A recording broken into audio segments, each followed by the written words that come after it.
ये जो world war 3 की तरफ जा सकता है कि ये वॉर वर्ल्ड वॉर 3 की तरफ जा नहीं, सकता है ऐसा कि? नहीं है। देखिए, कोई भी जो कॉन्फ्लिक्ट होती है उसका एक पर्टिकुलर इंटरेस्ट और टारगेट होता है। जैसे हमने 1971 की लड़ाई लड़ी तो हमारा पश्चिमी पाकिस्तान में हमारा लक्ष्य नहीं था, हमारा केवल लक्ष्य एक तरह से बांग्लादेश को आज़ाद कराना था। तो कोई भी कॉन्फ्लिक्ट है उसका एक एम होता है। और वार जो है किसी भी डिप्लोमेसी में अंतिम मानी जाती है। और आज टेक्नोलॉजी और न्यूक्लियर एज का जमाना है, इसलिए भरसक कोशिश की जाती है कि डायरेक्ट कॉन्फ्लिक्ट्स ना हो। और रशिया ने ये बात बहुत क्लियर कर दी है कि हम यूक्रेन पे कोई बहुत कब्जा नहीं करना चाहते। हमारे लिमिटेड मिलिट्री ऑपरेशंस के लिमिटेड एम है। तो इस पूरी कॉन्फ्लिक्ट का बहुत ही स्पष्ट एक तरह से संदेश है कि रशिया केवल ये दिखाना चाहता है कि हम नाटो के एक्सपेंशन, जो फार ईस्ट तक नाटो लगातार अपना एक्सपेंशन कर रहा है, अमेरिका लगातार एक्सपेंशन कर रहा है, हम उसे टॉलरेट नहीं करेंगे। और रशिया इस बारे में सक्षम भी है। अब वो 1990 का रशिया नहीं है, तो वो उसे एक्सपेंशन नहीं करेंगे। और अमेरिकन को, यूएस इंटरेस्ट को ये समझना होगा कि वो एक सीमा तक ही दूसरे कंट्री के इंटरेस्ट को हर्ट कर सकते हैं और इसके आगे वो हर्ट नहीं कर सकते। तो रशियंस का लिमिटेड स्कोप है। लेकिन वो कहीं ये भी अब एक तरह से मैसेज दे रहे हैं कि आने वाली दुनिया में we are not a weak country, हमें एक बड़ा देश और सब, और अब एक रेस्पेक्ट हमें दी जाए। जो हमें लगातार ये माना जा रहा था कि हम कमजोर हैं और नाटो लगातार एक्सपेंशन करता रहा, वो जमाना गया। क्योंकि यही फीलिंग कहीं चाइना में भी है। चाइना भी एक तरह से ये मानता रहा है कि एशिया की हम एक पावर रहे हैं बहुत हिस्ट्री से, हम कभी पराजित नहीं हुए हैं। तो चाइना भी ये चाहता है कि हमें एक पावर के रूप में माना जाए। और भारत भी एक तरह से मिडिल पावर की तरह से, और वर्ल्ड रोल हमारा भी एक है, हम भी एक मजबूत कंट्री हैं। तो ये भी हम एक तरह से प्रोजेक्शन करते रहे हैं, कर रहे हैं, अपनी तैयारी भी उसी हिसाब से कर रहे हैं। हमारा बिहेवियर भी है, हम बहुत स्टेबल कंट्री है, डेमोक्रेटिक कंट्री है, न्यूक्लियर पावर कंट्री है। हमारी 20 लाख फौज है। और वर्ल्ड मामलों में हमने, चाहे वो क्लाइमेट का हो, एनवायरनमेंट का हो, चाहे वो पीस कीपिंग ऑपरेशंस हो यूनाइटेड नेशंस के, हमने एक्टिव रोल अदा किया। तो ये एक तरह से पावर सेंटर्स धीरे धीरे इमर्ज हो रहे हैं। जियो पॉलिटिकल इंटरेस्ट और स्ट्रेटेजिक पॉइंट ऑफ व्यू से अगर देखा जाए तो उसका एनालिसिस नए वर्ल्ड ऑर्डर के पॉइंट ऑफ व्यू से करना होगा। लेकिन इंडिया, चाइना और रशिया और यूएस एक तरह से बड़े पावर्स के रूप में कहीं ना कहीं पूरी दुनिया को अलायंसेज से या जियो पॉलिटिकल इंटरेस्ट से प्रभावित करेंगे। ये अब स्पष्ट हो गया है। और ये भी स्पष्ट हो गया है कि आने वाले टाइम में हो सकता है कि रशिया आने वाले टाइम में बाल्टिक स्टेट्स को, या पोलैंड और रोमानिया और इस तरह के जो देश हैं आसपास के देश, उनसे ये कहे कि आप अपने जो न्यूक्लियर बेसिस हैं उसको हटाइए। अभी सर यूएनएससी की मीटिंग होने वाली है जल्दी, तो हम्म। उसमें क्या आप सोचते हैं कि इंडिया किस तरफ जाएगा? रशिया की तरफ जाएगा या वेस्ट की तरफ जाएगा? उसमें किस नहीं, तरफ? वेस्ट की तरफ तो जाने का सवाल ही नहीं है। जो समय, जो पोजीशन है रशिया की, जो हम और हमारी जो नेशनल इंटरेस्ट हैं, जियो पॉलिटिकल इंटरेस्ट हैं, उसमें हम हमारी पोजीशन कहीं ना कहीं, हम we will be soft towards Russia.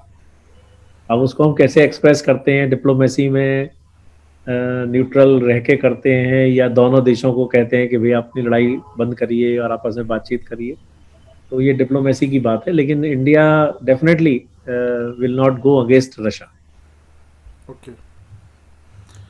सो और ये भी आपको बताएं प्रवीण जी, जो ये जो कंट्रीज हैं, देखिए एक ये जो पूरी दुनिया है, ये कॉलोनियल एज में, या इसकी बाउंड्रीज चेंज होती रही हैं, कंट्रीज की नई कंट्रीज इमर्ज होते रहे हैं, खत्म होते रहे हैं। सेकेंड वर्ल्ड वार के बाद चेकोस्लोवाकिया बना, फिर स्लोवाक चेक अलग हुआ, जॉर्जिया इमर्ज हुआ, बेलारूस बना।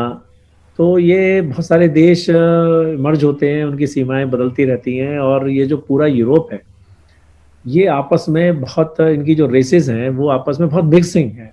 अभी आप यूक्रेन में ही देखें तो यूक्रेन में जो अभी दो एरिया हैं, डोंस्क और लोहिंस्क करके, जो उन्होंने दो प्रोविंसेस को रिकॉग्निशन दी है, वो उसमें 90% लोग रशियंस ही हैं।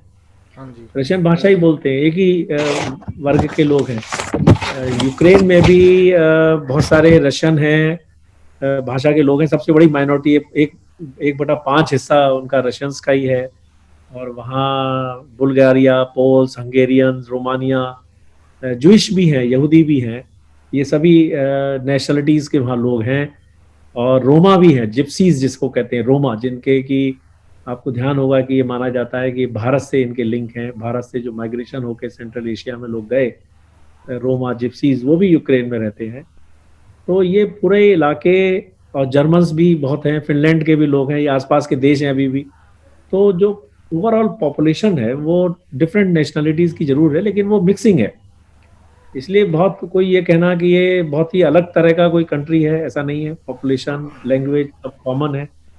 और ये बात कहीं यूक्रेन को भी समझनी चाहिए, किसी कंट्री को, कि आप अगर नाटो का मेंबर होना चाह रहे हैं तो वो आपके इंटरेस्ट में है कि नहीं। अगर अमेरिका के इंटरेस्ट, अगर अमेरिका हमसे भी बहुत कहता रहता है कि आप साउथ चाइना सी में अपने एक लीडिंग रोल करिए, एक्टिव रोल करिए, और अफगानिस्तान में भी रशियंस ने हमसे बहुत, अमेरिकन ने हमसे बहुत कहा कि आप अपनी फोर्सेस, कि आप रशिया, हम जब जा रहे हैं तो आप रशिया, अफगानिस्तान को ऑक्युपाई कर लीजिए, अपनी फोर्सेस को वहाँ भेजिए। तो अमेरिकन अपने इंटरेस्ट में हमें ऑफर कर सकते हैं, लेकिन हमें तो अपने इंटरेस्ट से सोचना है, अपने इंटरेस्ट और स्ट्रेटेजिक इंटरेस्ट से सोचना है, रिपरकशन से सोचना है। तो ऐसे ही यूक्रेन को भी अपने इंटरेस्ट को थोड़ा सा एक तरह से रिव्यू करना चाहिए था, या करना चाहिए, कि क्या उसके स्ट्रेटेजिक इंटरेस्ट में यह है कि वो रशिया की बाउंड्रीज के साथ, रशिया से एक तरह से एडवर्सरी होकर के और नाटो फोर्सेस के साथ रह करके उसके इंटरेस्ट क्या पूरे होंगे। इस तरह से उसको अपने स्ट्रेटेजिक इंटरेस्ट को सोचना चाहिए। मेरे ख्याल से कहीं गलती डिप्लोमेसी की कमी रही है, और कहीं स्ट्रेटेजिक और जियो पॉलिटिकल इंटरेस्ट के वैल्यूएशन में, असेसमेंट में कहीं यूक्रेन ने गलती की है। 1% at the last point if Ukraine comes into the NATO. अगर यूक्रेन नाटो में आ जाता है, out of the box question मैं पूछ रहा हूँ मैं, अभी 24 आवर्स के अंदर यूक्रेन नाटो के अंदर आ जाता है तो नाटो एक बाउंड हो जाएगा यूक्रेन के अंदर आकर के उसकी रक्षा करने के लिए अपना नहीं प्रवीण जी, यूक्रेन नाटो का मेंबर नहीं हो सकता। कंट्रोवर्सी इसलिए उठी थी कि यूक्रेन ने नाटो के मेंबर होने के लिए एक अर्जी दी थी। जो नाटो के मेंबर का एक प्रक्रिया है, उनका जो संविधान है नाटो का, उसमें ये जरूरी है, होता है कि पहले आप एप्लीकेशन दीजिए, और फिर उसके लिए जरूरी है कि आपकी जो बाउंड्रीज हैं वो कंट्रोवर्शियल नहीं होनी चाहिए। तो नाटो मेंबर होने के लिए अभी यूक्रेन पूरी कंडीशंस को फुलफिल नहीं करता है, और इसलिए नाटो का मेंबर वो फिलहाल एज ए संविधान पॉइंट ऑफ व्यू से नहीं हो सकता है। सर व्हाट और इज अगर आर्टिकल कहीं, 4 विच उसकी चर्चा बहुत हो रही है आजकल। इसी तो वजह से तो कह रहा हूँ ना मैं, ओके। वही है कि वो नाटो फोर्सेस में आप अर्जी देंगे, और आप अभी उसकी कंडीशंस को फुलफिल नहीं करते हैं अभी, क्योंकि आपकी बाउंड्री डिस्प्यूटेड है, तो आप नाटो के मेंबर अभी नहीं हो सकते। हाँ, उन्होंने एप्लीकेशन दी थी, इसी पे रशियंस ने ऑब्जेक्शन किया कि भाई आप नाटो के मेंबर क्यों होना चाहते हैं, और नाटो क्यों ये सोच रहा है कि हम उसका मेंबर हों, जबकि उसकी बाउंड्रीज अभी कंट्रोवर्शियल है। जैसे डोंस का, और मैंने जैसे बताया लुहिंस्क का एरिया, जो सेपरेटिस्ट का एरिया कहा जाता है, रशियन जो सपोर्टेड सेपरेटिस्ट हैं, जो 90% लोग रशियन भाषा बोलते हैं, तो वो भी यूक्रेन से अलग होना चाहते हैं, और दोनों प्रोविंसेस को अभी रशियंस ने रिकॉग्निशन दी है। तो अभी यूक्रेन पूरी तरह से नाटो का मेंबर होने की कंडीशंस को फुलफिल नहीं करता, उनके आर्टिकल 4 के हिसाब से, 15 के ए के हिसाब से। तो ऐसा नहीं हो सकता। और वो भी इस समय कंट्रोवर्सी के समय अगर नाटो कुछ भी इस तरह की हरकत करते हैं, तो फिर एक तरह से वो भी पार्टी बनते हैं। तो कोई भी नहीं चाहेगा कि लड़ाई थोड़ा एक्सपेंशन हो उसका इस समय, क्योंकि डायरेक्ट कन्फ्लिक्ट में नहीं आना चाहेंगे, और रशियंस ने थोड़ा टफ स्टैंड लिया है। ऐसे में थोड़ा सा दूसरी पार्टी को सॉफ्ट होके और डिप्लोमेसी से बातचीत करके चीज़ों को हल करना चाहिए। आज के लिए इतना ही।